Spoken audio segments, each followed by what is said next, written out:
Hello and welcome, all my beautiful, vibrant souls who are Scorpios, cross watchers for Scorpios, or have significant Scorpio placements.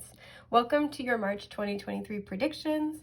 If you are familiar with my astrocast in the past, you'll know that I did a weekly prediction for all signs, and those ones were a bit longer. Excuse my burp, sorry. But now I'm going to kind of try to switch it up, do something different, where I'm going to be doing a monthly astrocast for each of the signs, and these ones will be a little shorter. So I want to give a brief kind of explanation, a rundown of how astrocasting works for the unfamiliar, uninitiated. As you see, we have this board that's divided up into 12 equal segments, and these represent the 12 houses of the zodiac and their natural areas of rulership. Excuse me, I'm sorry.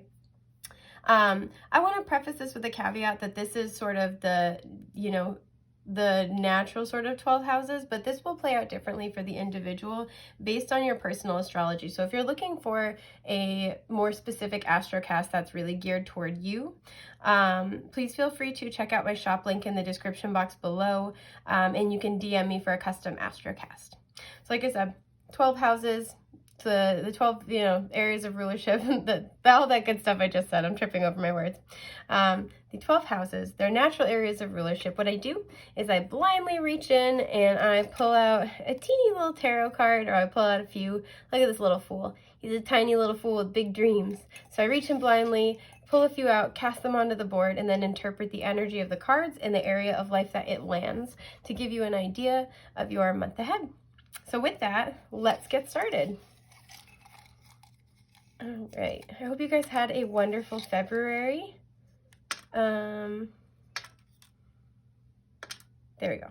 I don't know why I have a hard time talking while I'm doing this, but I do still hope you had a wonderful February. Okay.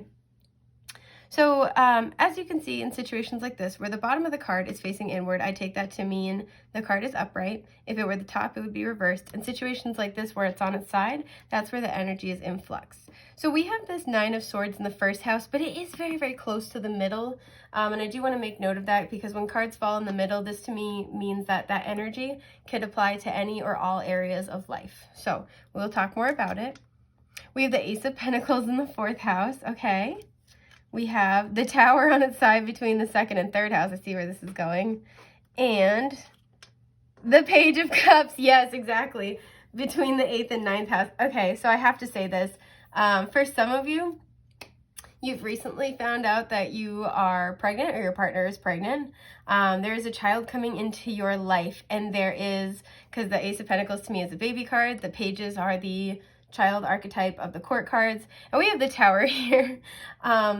I think there is excitement about this. This feels like this is, there's good energy here, but there is a little bit of anxiety with the 9 of Swords in the 1st house about stepping into this new version of yourself, either as a parent, or like, let's say this is a sibling and you're going to be helping them out a lot. Stepping into this new role, a change of the relationship that you have with another co-parent, with, like I said, if it's like a sibling or a friend who you're going to be like helping a lot, changing that kind of dynamic. But this feels like the kind of thing where it's like, I don't want to say full on bittersweet, but it is a good thing, but there's a lot of nerves. And I see this with the Tower on its side between the 2nd, 3rd house. Finding out about this was a little bit of a shock. This may have been a surprise. For some of you, you're going to be finding this out in March. I do have to say that. For some of you, you might be conceiving in March. So if that's something that you are not attempting to do, and you have the means, methods, and education to circumvent that, consider this your little warning from Spirit, your little, ooh, be careful. Excuse me. We all know Scorpio is a sexy sign. We can't stay away from y'all.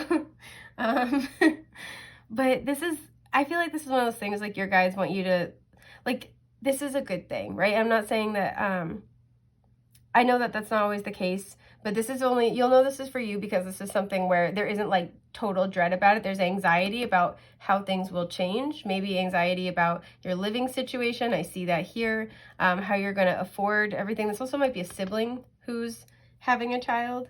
For some of you, you're getting pregnant, or your partner's getting pregnant unexpectedly, and either one of your siblings or their siblings is stepping up to kind of help you and offer support. Excuse me. Oh my God, I'm so sorry, you guys. We do have water sign energy here, Cancer, Scorpio, Pisces. The biggest thing that Spirit wants to let you know is that this change is good. Again, this is like if you're feeling mostly optimistic about it, like if you're totally dreading the idea and this is, you know, or this comes about from,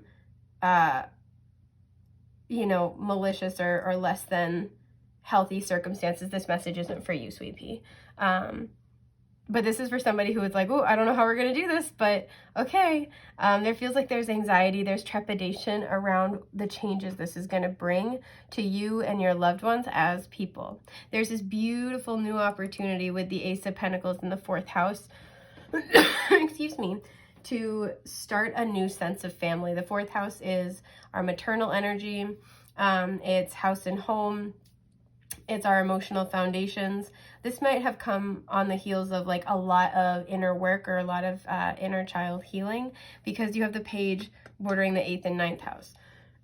Excuse me, my God, I'm sorry. You have this expanded view now of your own childhood journey, as well as your relationship to parenting in general, but mothering in particular, right? And this doesn't have to just be with your mother, but that energy of mothering, how you give it, how you receive it, right? You have gone through this process of emotional renewal with the Tower on its side. You've done a lot of, you've made significant strides to heal this energy within yourself, especially bordering the second house with self-worth related wounds, as well as your relationship to control, because it relates to your relationship with fear, right? Oh my God, I'm sorry, guys. You know, why do people try to control anything? It's when they're afraid of what happens when they don't. So a lot of you have been doing that healing work, and I do feel like there is this like trepidation again with the 9 of Swords, you know, somewhat in the 1st house, mostly in the middle, where it's like, you know, the 1st house being the house of the self. Am I ready? Am I ready for this new beginning? For some of you, you're moving away from the area where you grew up or from your childhood home. Even if you didn't live there anymore, maybe you live nearby, you're moving away. And this is again because you have transformed. You've been, it's like with the Tower on its side, you've done as much of the work as you can do. And this is a theme I'm seeing in the collective, as much of the work as you can do from your current circumstances. And now Spirit's stepping in to kind of push you the rest of the way. And this is a thing that I think you guys feel excited about, but once again, there's a little bit of fear of like, am I ready for this? Oh my God, I'm sorry, guys. For some of you, a partner is going to ask you if you want to have a family. You're going to be having that conversation this month. I'm just taking a sip of my tea. I'm burning my mouth on my tea. Ow. There we go. I'm living with my decisions. So you guys are going to be having that conversation this month. I feel like if that's the case, you and this person have grown a lot since you've known each other. And so there's like this slight anxiety about like, is it the right time? Are we stable and secure enough emotionally, financially? Are we on the same page enough, right? With this like Page of Cups, it's almost like things are really like they're in a good groove. They're feeling renewed. They're feeling very sweet. Is this really the best time, right? And I feel like Spirit is asking you to kind of go with the flow of the changes, right? And that doesn't mean, you know, say yes to something as big as starting a family if you're not ready. Oh my God, I'm sorry, guys. Or, you know, start a relationship with somebody if you're not ready, but go with the flow of the energy, right? So even if it's, you know, not now or maybe not this thing, but let's talk about how to further the relationship. Let's talk about, oh my God, I'm so sorry, guys. Let's talk about spending more quality time together. There's this renewal, and this is what this set of circumstances is trying to bring in for you. You have really grown. You have really changed. And if there is another person involved in this, they too are growing and changing. And you guys haven't even fully like reached the pinnacle of your growth together. That's what this next phase is for. I want to know kind of, if not, you know, something like somebody coming back or like family, you know, starting a family, what this Tower kind of is. Exactly. The Wheel of Fortune, destined change. So it will be different. What was drawing my eye in the thing here, oh, I lost it. So against the side of the little container was the Ace of Swords. This is a conversation or a piece of information coming through. And this is the Wheel of Fortune at work in your favor. And I think there's going to be hesitation. I can see that with the 3rd house communication coming in. Or like, you know, an important conversation. And there is this hesitation about, I'm getting this energy of like, do we keep it light or do we keep moving forward? Because I think a lot of you have just emerged from a pretty big transformative period, and you're kind of like afraid to test the tensile strength of your shaky new legs, right? But what Spirit wants you to know is this new chapter is you're ready for this new adventure, this new thing. And it's the Ace of Pentacles, so it needs to be nurtured. It needs to take time to grow. And in that time, you will grow ready for this next stage, right? So let's say this is a relationship and somebody is coming back around to offer you something. Even if you start slow, right? Say, let's take it one day at a time, or let's start as friends and go from there, or let's date and see how we feel about it. By the time this gets to a greater level of commitment, you would both be ready for it. A lot of you are kind of doubting yourselves and doubting your transformation and asking, am I ready for this new thing? But this is the wheel turning in your favor. There is a little bit of, I want to pull one more because I'm nosy, a little bit of this energy with the Tower of a blessing in disguise. Wow, okay, Judgment, no kidding. So this is something very likely from the past, or someone from the past. You're getting communication. You're going to be asked to call judgment. I'm noticing there's the Two of Swords when I look into the little jar here. I also saw the Magician reverse. So some of you are going to be like, is this really the right path? Is this what I manifested? But it's interesting how to clarify the major arcana. We got 2 more major arcana. Yo, Doc, I heard you love major arcana. And this is significant because you are ready for this new beginning. Bordering the 8th and 9th house with this Page of Cups here, this offer is coming in not only because you've done the transformative work, but because you have chosen to go with the flow of the universe. You've chosen to see your situation from a higher perspective, and thus with the 8th and 2nd house here, kind of release some of that control wherever you were holding on to it. Excuse me. And Wheel of Fortune, this is allowing the wheel to turn now. Like I said, for some of you, this is somebody coming back from your past and you're like, I'm finally kind of at a place where I don't need this anymore. Like I'm finally kind of at this place where like I'm good on my own. I'm good with what I'm doing. I'm good with the fact that things changed, that things ended. You've released the control. So you don't need that back anymore. And that's what allows the energy to kind of move and spin. And there's this trepidation of, am I ready? Have I changed enough? Have they changed enough? Am I going to be able to maintain this new sense of self? Because I think a lot of you have really grown to like this new you, and you should. I'm proud of you. Just taking a sip of my tea. Okay, that one was less burning my mouth. That's nice. Still some burning my mouth, but less for sure. And Spirit just really wants to let you know you're ready, especially the Ace of Pentacles in the 4th house. Whatever this offer is, you're ready to come home. You're ready to come home. And this is the road to get you there. You know enough, you've learned enough, you've grown enough, and you are in perfect flow with universal energy where you are honing in on what you want, but you're not, you're not holding on to it. You're not doing the death grip of control here.